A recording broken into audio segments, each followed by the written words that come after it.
Hey everybody, I'm Scott. This is Freddy the Falcon. And you are watching Scott Rad's Garage.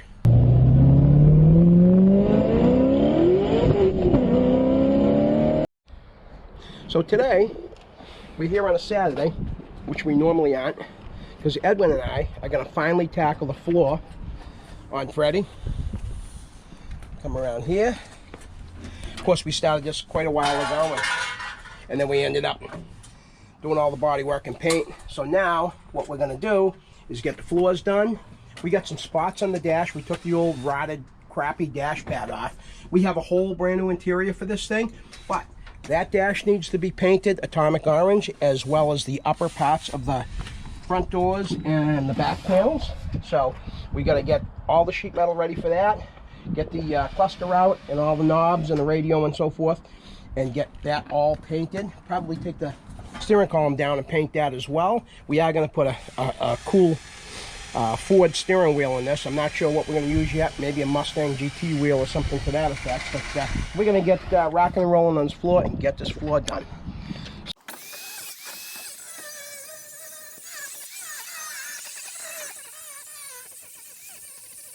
This is the front floorboard for the driver's side, and it's an aftermarket remanufactured part. Not made very well at all. I don't understand what pattern they were going off of, because it doesn't match the floor very well at all. So I've had to slice it down the middle, because the floor has a dip in the outboard side and then raises up in the inboard side. So I'm going to have to kind of work this metal to get it in. We'll show you where it's going right now.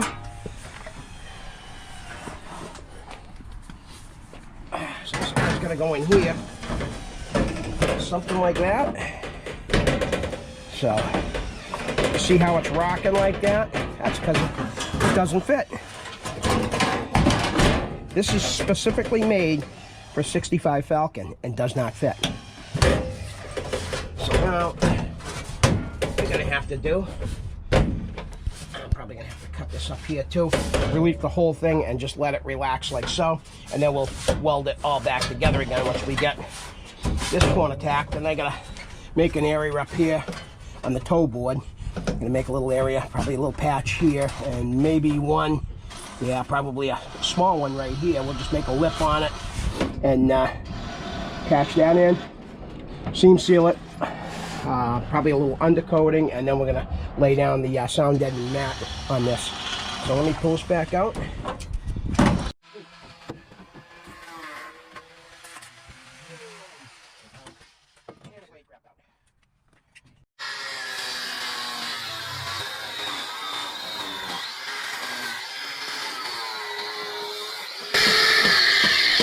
All right, set this up, put a little kink in it, like so. See how that fits. Edwin's on the other side. Now we take the patch in that corner, which is about the same as the patch that's going here. Something like that. I'll get that done. And lovely Lynn is on the camera again, as usual. Woke up at 7 this morning, looking like a 10. Thanks for filming, love. Thanks, babe.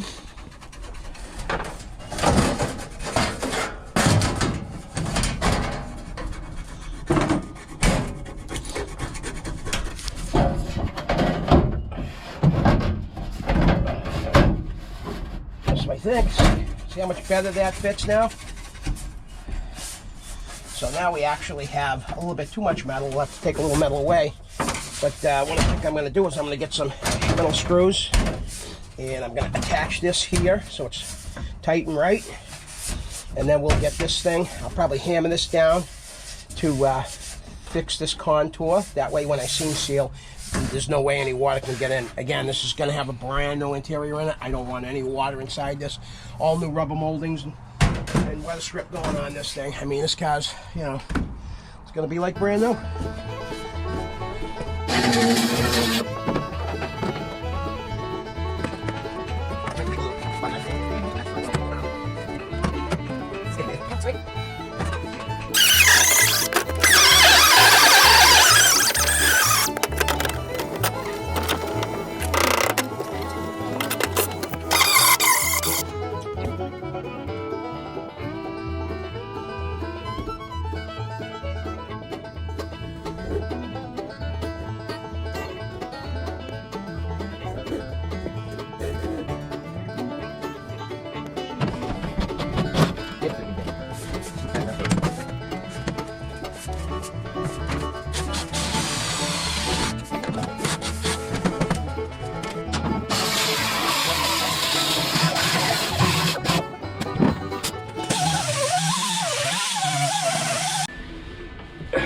So Edwin's got this side finished up and a little bit of undercoating on it. Clean that up a bit. We don't want to go too crazy with the undercoating because we are going to add the sound deadener. And I fabricated that panel, got that all tacked on. So that one's pretty much ready. A little bit more welding, and then we're going to go on to that corner right there, and then we'll continue on with the bigger piece last. So that's where we're at the moment.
So Edwin is now sanding the jambs again and the upper parts of the insides of the door, so we can paint the inside, the dashboard, and the upper parts of the doors, because the panel only goes 3/4 of the way up.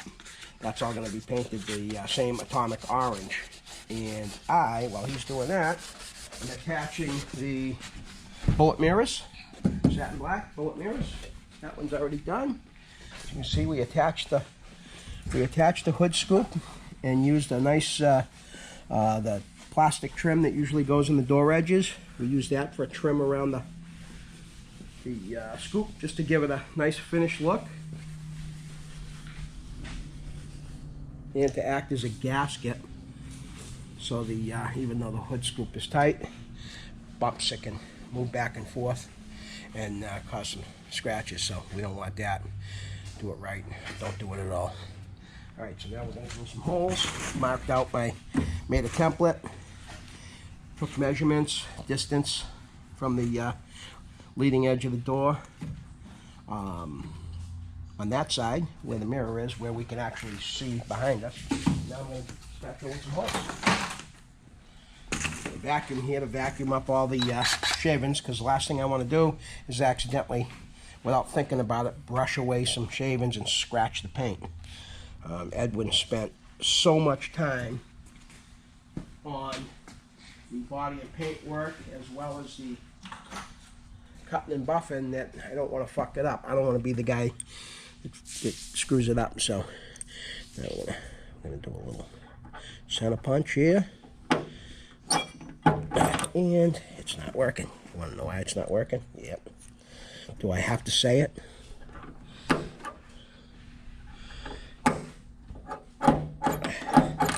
And it was working 10 minutes ago when I did the other side. Now it's not working. You know when stuff like this works? When it's made in America. Hey, look at that. You only have to take it apart and reset it like 6 times to get it to work. Make sure I'm as centered as possible on my hole here.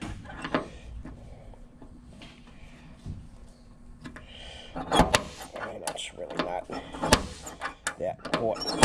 It's not like NASA or anything like that where, you know, if I'm off a 100,000th of an inch, you know, the shuttle's gonna crash or anything. All right, now let's drill our starter hole.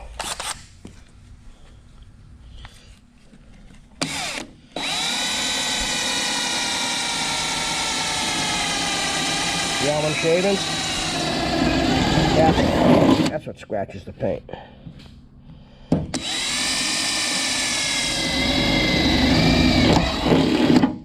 what we're going to do is we suck that right out. Right out of there.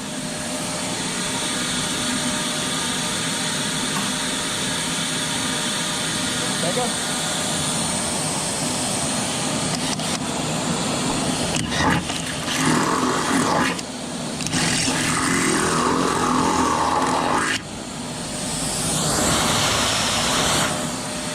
Hole big enough for these bolts to come up from the inside of the door like so. Now, just going to hog it out a little bit.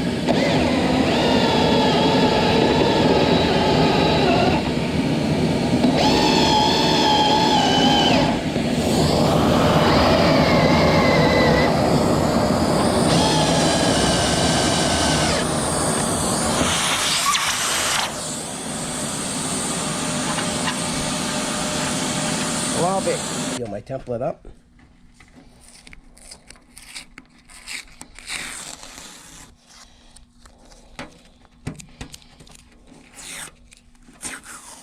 Look at that. Perfection. Perfection. Yeah.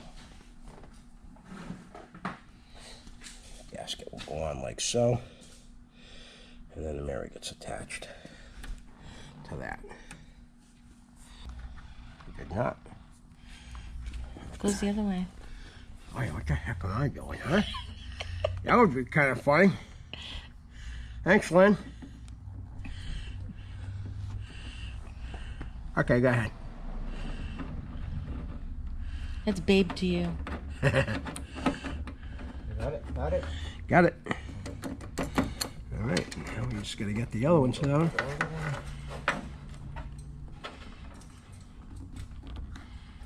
That one, the front one or the back one? Front one.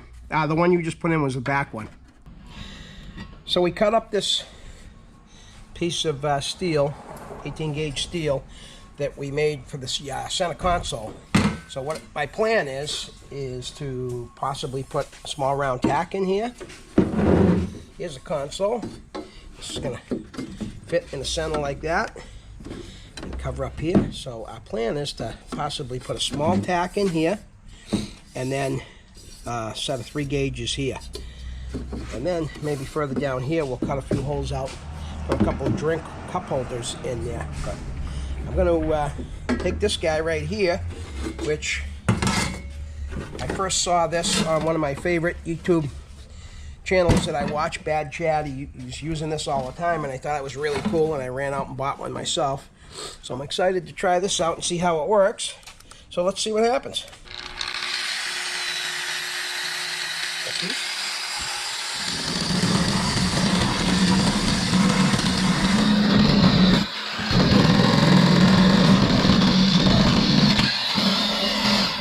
Be careful there. See how it's working. It's polishing. Polishing. Maybe I should put the. I started with the polisher, but I might want to put. A sanding one on first, just to get the rust off. Let's see. 120 grit. This one is definitely way too coarse. It's probably 80 grit or 40 grit. So let me try the sander.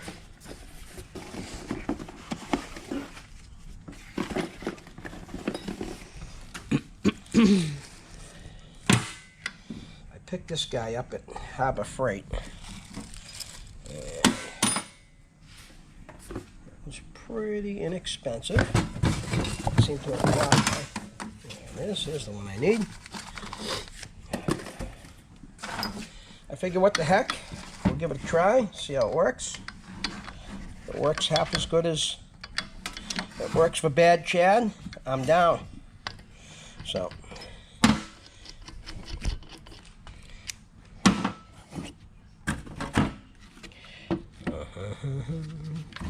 That guy in there.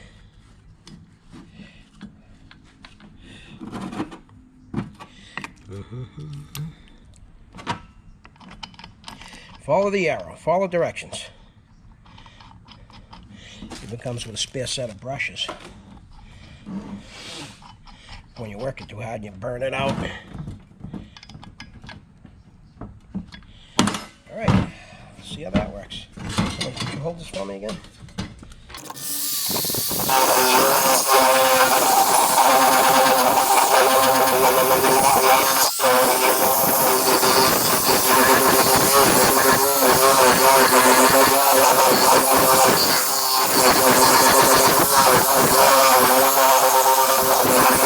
To this side? That's it. Oh, yo!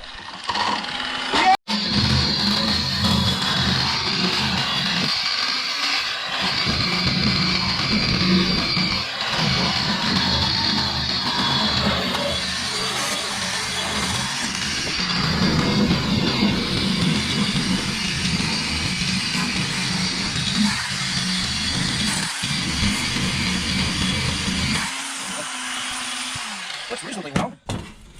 Still got a little bit of rusticles going on there, but kind of hoping to take that out. Could be. Nuts are all here. Nuts and flat washers and lock washers are all here. Eesh. So, still got stains here. And I got a little bit of a gouge here. I think I got a card in there. I don't know. One of the other thoughts was to leather wrap this. Black leather, because we're going to paint the console atomic orange. So, I'm going to try cleaning this a little bit more.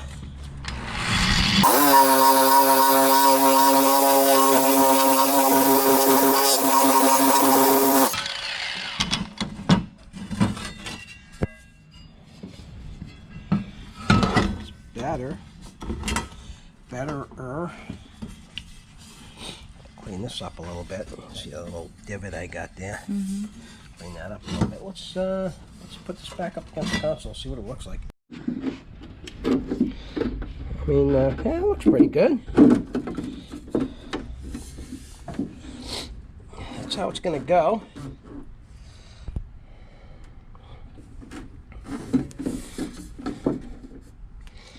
Not bad. It'll look all right. All right, let's get back to Freddy. So we put the mirrors on. Freddy.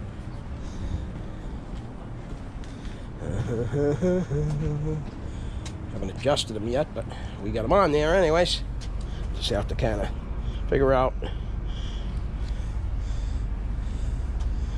where you can see the best, and then we'll tighten up on those. Then I wanted to show you what we've been doing with the console. So, climb in here. So we got this project, Bradley GT. I don't know if any of you folks ever heard of it. You'll see video on that. Belongs to a customer who, young guy, bought the car in 50,000 pieces. It's still in 50,000 pieces. He played around with it over the course of the last year, and he's done with it. So he's ready for me to finish it off. Anyways, it came with tons of extra parts, including an extra console, which I allocated for Freddy the Falcon here. And we put it in here because I changed Freddy from a bench seat car to a bucket seat car, as you know. So I figured I'd slide this in here and see how it looks. And I love the way it looks, especially the way the upper part of it kind of curves towards the driver, and sitting here looking at it, thinking about it. I'm like, that'd be a great place to put some gauges, you know? That way you could kind of look down and see everything that's going on at a glance, even though all the factory gauges work in this car, believe it or not. The only thing I don't know about is the radio. I can't remember if I tried it or not. Not that it really matters. Look at it, you know? So I'm going to be pulling that out, and I don't know what I'm going to do. Replace it with something else, or I don't know. I'm up in the air on that one, so that's kind of last thing. But in any case, Edwin and I fabricated this on Friday. Now I know you can notice that the smaller gauges have a black face and the tachometer is a white face. So I have contacted one of my vendors to see if he can locate me some white face smaller gauges to match the upper one. Kind of a rule of thumb, I got this one from one of my favorite other YouTube channels, Bad Chad. Use what you got. Well, I had that tack, so, and these gauges actually are going into Madeline, the bug eye, but I wanted to at least get the holes cut for the sizes and so forth. And then I decided I'm going to wrap this in leather, black leather, which I already got, picked that up over the weekend, and then I'm going to trim it out with that plastic door guard that people put on the trailing edges of their door, so if they open up the door and they hit something, they don't, you know, put a nick or dent in their door. I'm going to trim it out with that. The console is going to be painted the atomic orange, just like the dash and the upper parts of the doors. We talk over and over and over again about that, and steering column and so forth. Still not sure what I'm going to use for a wheel yet. I'd like it to be some kind of a Ford factory wheel if possible. So I'm going to look into that a little bit, because we're starting to we're getting close here. So I just wanted to show you that, and I'm going to probably pull this out and wrap this sometime today in the leather, and then trim it off, and then set it back in there, see what it looks like. I gotta finish bending this. I gotta put a little bit of a crisper bend down here, but I just kind of rough, you know, bent it up, and then, you know, I'll probably attach it with some black Allen head screws, you know, just to give it a kind of a finished look. But anyways, that's what we're doing right now, so stay tuned.